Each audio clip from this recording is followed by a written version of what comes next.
ഗൈസേ, അപ്പൊ ഞാൻ ഇന്ന് എന്റെ കഥകളുടെ കെട്ടഴിക്കാൻ തീരുമാനിച്ചിരിക്കുകയാണ്. ഈ കഥ ആരംഭിക്കുന്നത് +2 കഴിഞ്ഞ് വെറുതെ വീട്ടിലിരിക്കുന്ന എന്നിൽ നിന്നാണ്. എനിക്ക് പൊതുവെ ദിവസം ഒരു 3 നേരം തിന്നും 3 നേരം ഉറങ്ങിയും വെറുതെ ഫോണൊക്കെ നോക്കിയിരിക്കാനായിരുന്നു ഇഷ്ടം.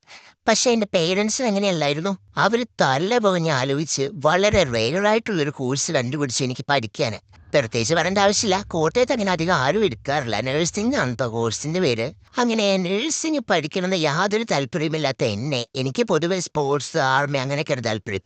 എന്നെ ഇവർ കൺവിൻസ് ചെയ്ത് നഴ്സിംഗിന് വിടാൻ തീരുമാനിച്ചു. പക്ഷെ നഴ്സിംഗിനോട് എനിക്ക് വലിയ വെറുപ്പൊന്നും ഉണ്ടോന്ന് വെച്ചാൽ അങ്ങനെയൊന്നും ഇല്ലായിരുന്നു അന്നേരം. അപ്പൊ ഞാനിത് പോകാൻ തയ്യാറെടുത്തിരിക്കുമ്പോ എന്റെ പരിചയത്തിലുള്ള ഒരു ചേച്ചിന്ന് പറയാം. അവളിങ്ങനെ പറഞ്ഞു, നീ എന്ത് ഭാവിച്ചാണ് നഴ്സിംഗ് ഒക്കെ എടുക്കുന്നത്, എന്തൊരു കഷ്ടപ്പാടെന്നറിയാവോ, ഊണും ഉറക്കവും ഒന്നും കിട്ടാറില്ല അവൾക്ക്, അങ്ങനെയൊക്കെ അവളിങ്ങനെ പറഞ്ഞു. അപ്പൊ അവളെ ഏകദേശം ഫൈനൽ ഇയർ അടുക്കാറായിരുന്നു. ഭയങ്കര ത്രില്ലിംഗ് ആണല്ലേ ഈ സംഭവം എന്നൊക്കെ വിചാരിച്ച് ഞാൻ എന്ത് ചെയ്തു, കേരളത്തിൽ പോലുമില്ല, കേരളത്തിന് നേരെ ബംഗ്ലാവിടത്തേക്ക് ഞാൻ അങ്ങ് പോയി. എനിക്ക് മൊത്തത്തിൽ ഒരു ഡീമോട്ടിവേഷൻ കിട്ടിയതുകൊണ്ട് ഞാൻ എന്ത് ചെയ്ത് ഫസ്റ്റ് ഇയർ അങ്ങ് നല്ലതായിട്ട് അങ്ങ് പഠിക്കാൻ തുടങ്ങി. ഡെയിലി അല്ലെങ്കിലും ആഴ്ചയിൽ ഇങ്ങനെ കാര്യങ്ങളൊക്കെ പഠിച്ചിട്ട് ഒരു ഭയങ്കര പഠിപ്പ് സെറ്റപ്പ്. ഫസ്റ്റ് ഇയറിൽ അങ്ങനെ അധികം റിക്വയർമെന്റ്സ് ഒന്നും എഴുതാനില്ല.